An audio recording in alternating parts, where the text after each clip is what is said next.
Hey everyone, welcome to Conf42 platform engineering streaming sessions. The talk of for this topic is optimize your cloud cost.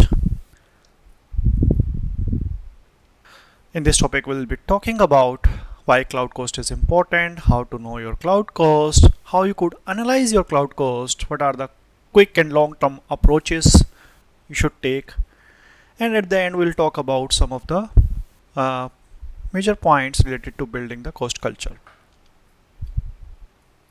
So first step, why cloud cost is important. I quoted here one of the uh, Gartner reports for April 2023, which says that worldwide public cloud end user would be spending almost near to $600 billion in 2023.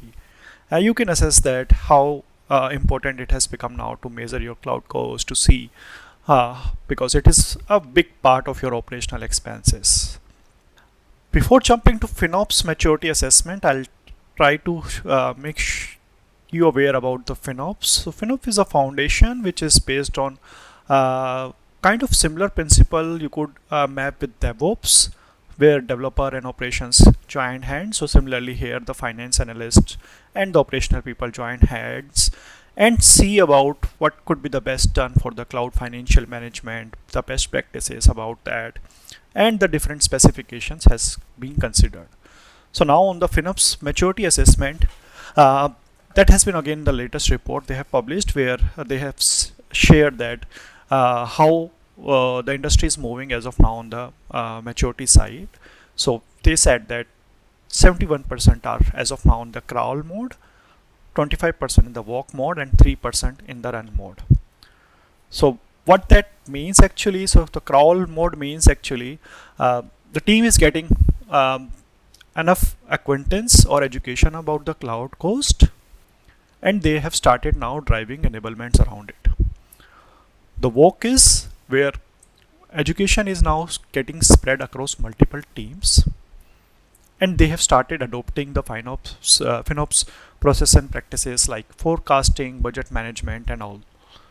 And the run is where cloud cost education and enablement has been spread across the multiple or teams or the enterprise level, and that has been continuously aligned with the organizational level initiatives, the OKRs and the goals set by the senior leaders or the board members for that specific organization.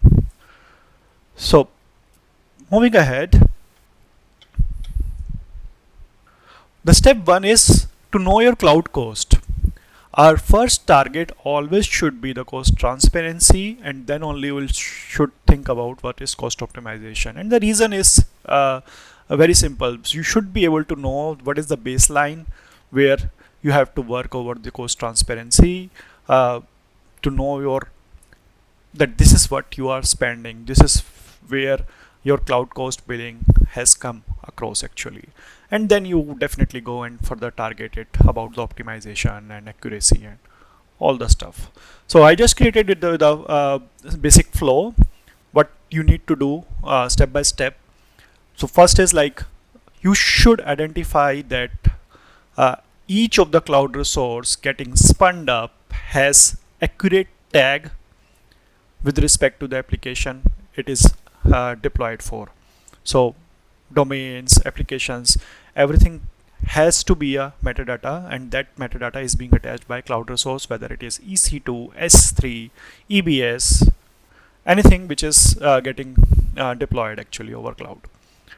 The second step is saying yes, once you have identified, you enforce that yes, you should have some guardrails, policies, rules which says that yes, my cloud resources are getting tagged correctly. Now once you have identified the tagged, now you have to identify that yes, what are the different layers or stages in your organization based on development environment, operational environment, and what are the maintenance cost as well. Sometimes you need to run in a staging environment equivalent to production environment, and sometimes you need to run about the that few applications might be on need basis where function as a service can be used as well. So on demand and all those things have to be considered pretty well while identifying the cloud cost. And at the end, yes, everything needs a good visualization to see. So once you have all the data, maybe use some good dashboards which could actually visualize that yes, this is the traffic trend, this is the cloud cost trend according to that, and then you would be able to get the clear cut picture of what is your cloud cost, which is the step one. So one of the quote I have mentioned here from Charles Babbage is, inadequate data gives more error. So while we always says right, a less knowledge is much dangerous than no knowledge. So the similar way, like error using inadequate data are much less than using no data at all. Step 2 is analyze and predict your cloud cost. So that means now you know your cloud cost, which is the step 1 you have done. Now go on and analyzing it. So we have to go from now coarse grained to fine grained. You have to break down with respect to the domains your organization have, the entities, the different units, how it is being spread across, then going from the application, microservices, all the applications, the databases, and now everything running. And then based on that, you could go and further segregate it with the resources.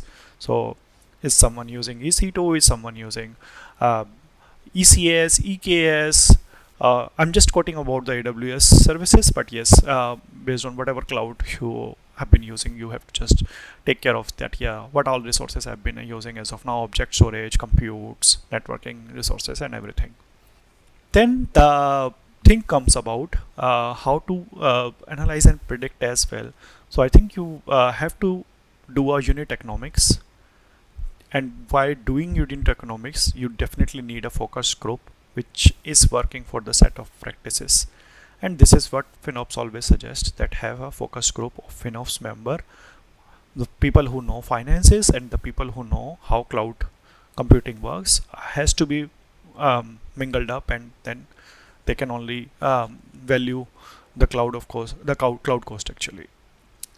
You have to be getting an agreement from the cost attribution model, how you want to build your different team cloud costing as well, and that has to be clearly in a pane glass view, should be available to your top leadership to consume. Now if I come about data insights as well. So from analysis, now we have to predict as well, and then prediction definitely needs that you are doing a regular analysis too. So every time your cloud billing coming up to you should be reconciled with the cloud cost you incurred from the resources you have used.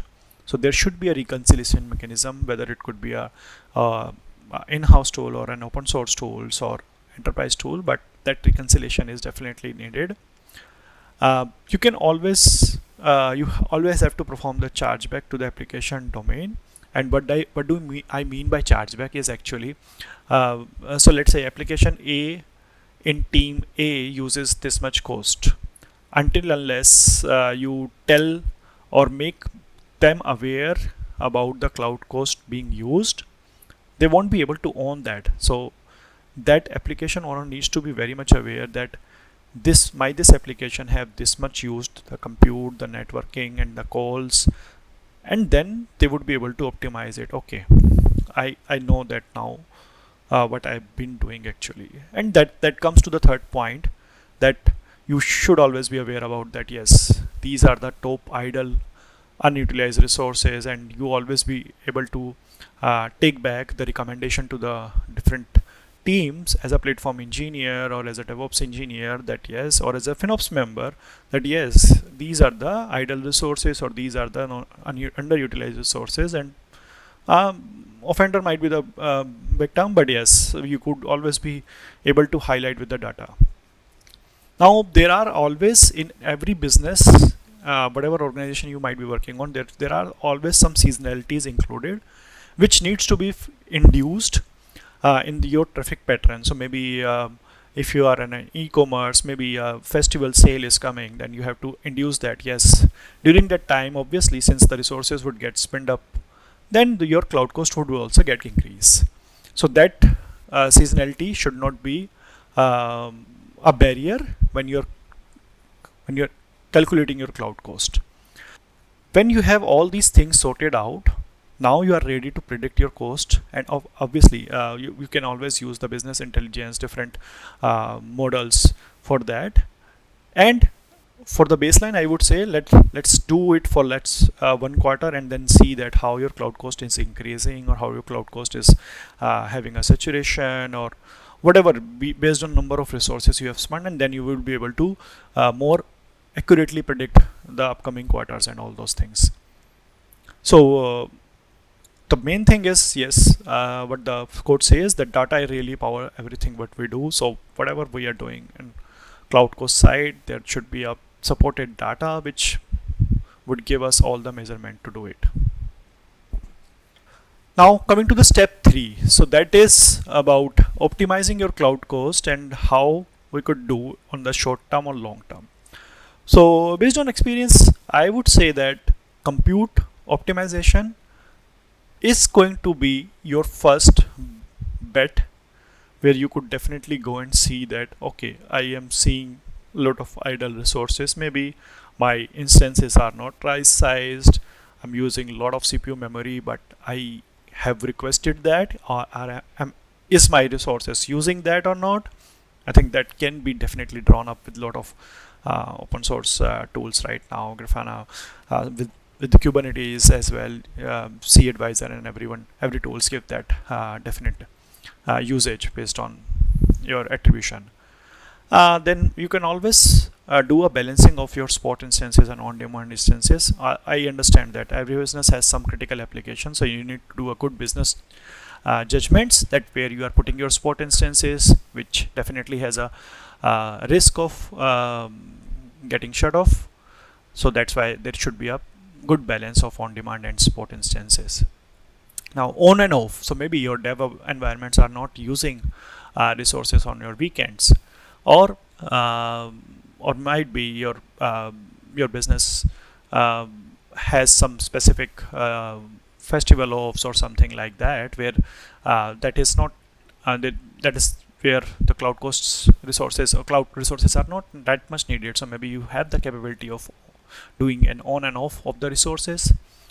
Similarly, how you could immediately vertical scale. So scaling is that capability that, yes, you can eventually scale the resources not only horizontally, means not only you are adding the new machines, but also based on you increasing the power of your existing machines, which is the first step we always do. So how you are scaling that in and out is also pretty important. And you should also do a logging storage cost related activities. So usually we do not take that in consideration, but that end up incurring a lot of cost, and that's why how much the retention, what is the means, maybe any incident happen, how much previous logs you need, what is your RCA cycle. So all those things are baked into this infra layer. Now long-term strategic wins, which is quite important for building the cost culture, which we will discuss in upcoming slides as well.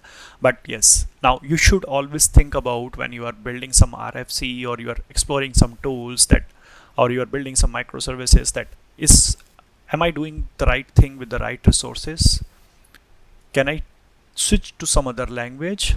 Recently Rust is being getting very properly in terms of performance and the resource utilization. So can my application be built with Rust? Then the second step should be, whenever you are doing a buy versus build kind of thing as well, so definitely keep cost as a big factor, and in your judgment, in one of the factors to make the choices. And I won't say that any of has any specific inclination. Buy is something you are buying it directly an enterprise edition tool and ingesting that, and then you are totally on the third party vendors to manage that, and build something you're building your own, which also incurs a cost definitely. And that's why I'm saying that that has definitely inbuilt tendency of measuring the cost.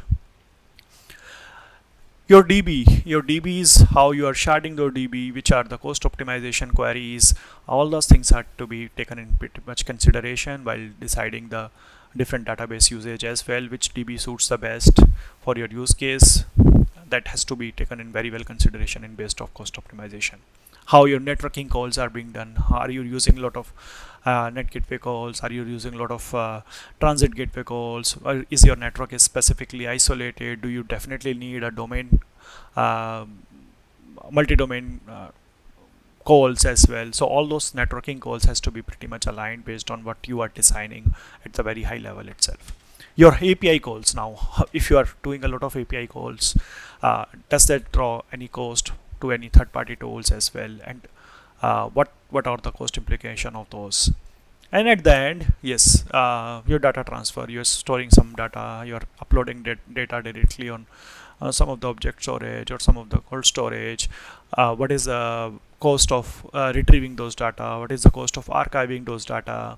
All those things has to be considered pretty much in depth with your design architecture team once you are building that long-term strategy for your cloud cost.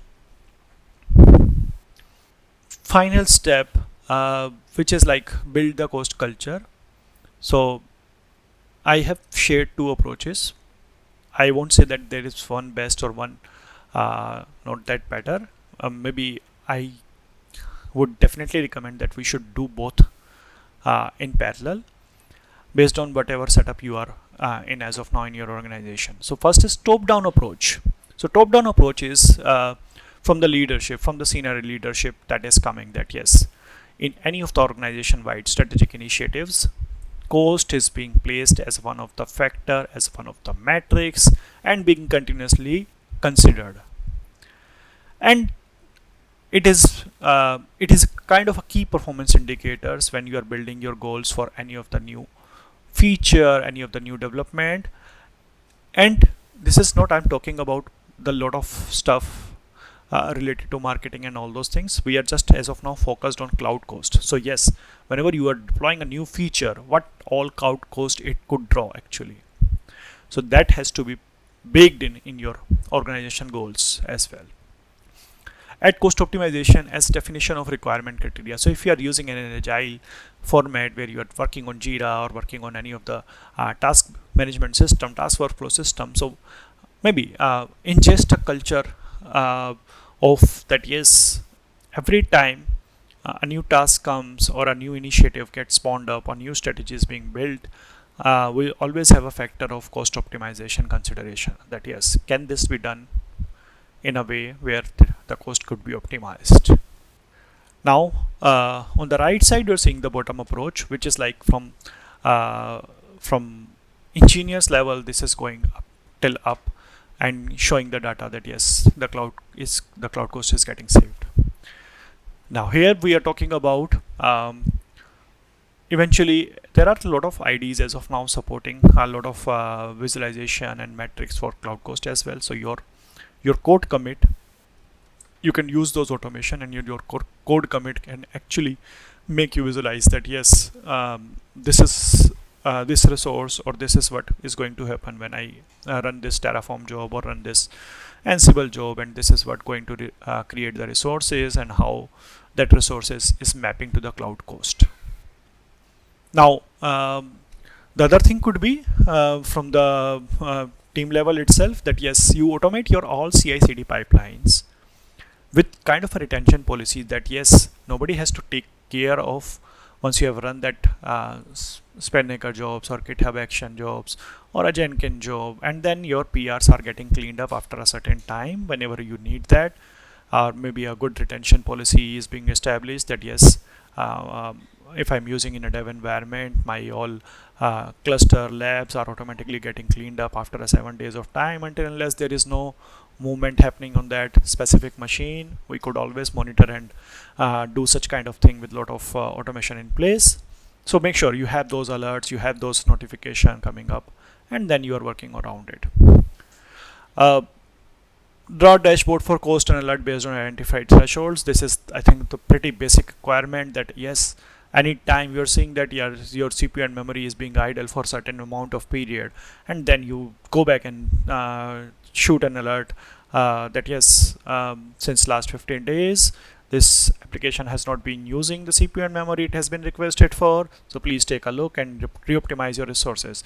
I'm just quoting an example of 15 days. Maybe your business is too critical, then maybe you could take a 30 days, or maybe your application running on only on dev and test environment, so then you could take a approach of more stringent with 7 days, and so that I will leap up to your best judgment. But yes, there should be some alerts, and based on your thresholds, that alert not only giving the CPU and memory thresholds alert, but also the cost alert.